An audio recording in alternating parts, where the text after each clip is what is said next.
প্রথমে বলতে চাই আলহামদুলিল্লাহ, আমার অনেক দিনের ইচ্ছা ছিল যে ন্যাশনাল টিমের সাথে প্র্যাকটিস করা, ন্যাশনাল টিমে খেলা। তো সেই ইচ্ছাটা পূরণ হয়েছে অনেক দিন পরে। তো অনেক ভালো লাগতেছে আপুদের সাথে প্র্যাকটিস করে।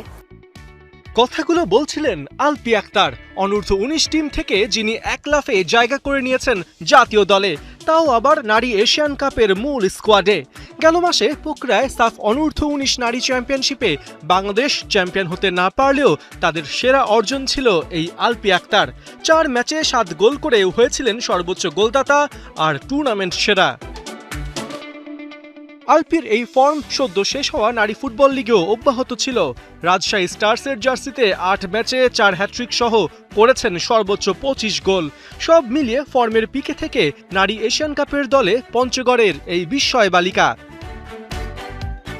সোমবার সিডনির ভ্যালেন্টাইন স্পোর্টস পার্কে তৃতীয় দিনের মতো ট্রেনিং করে বাংলাদেশ নারী দল। দলগতভাবে কৌশল অনুসরণ, গোছানো রক্ষণ আর অ্যাটাকিং ট্রানজিশনের উপর গুরুত্ব দেওয়া হয় এদিন। ২৬ জন ফুটবলার মাঠে নিজেদের সেরাটা দিলেও একটা জিনিসের সাথে এখন মানিয়ে নেওয়ার চেষ্টায় আছেন আলপি আক্তাররা। এখানে অনেক গরম, আমাদের বাংলাদেশে এত গরম এখনো পড়ে নাই, এখানে অতিরিক্ত গরম। তো আমরা এটার সাথে আপাতত মানায় নিতেছি।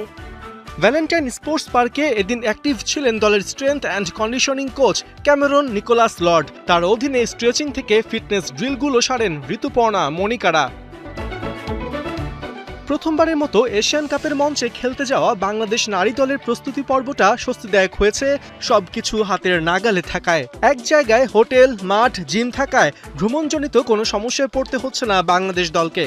আমরা এক জায়গায় থাকতেছি, এক জায়গায় মাঠ, জিম সবকিছু এক জায়গায়। তো বাস দিয়ে যাওয়া লাগতেছে না মাঠে। তো ভালো লাগতেছে।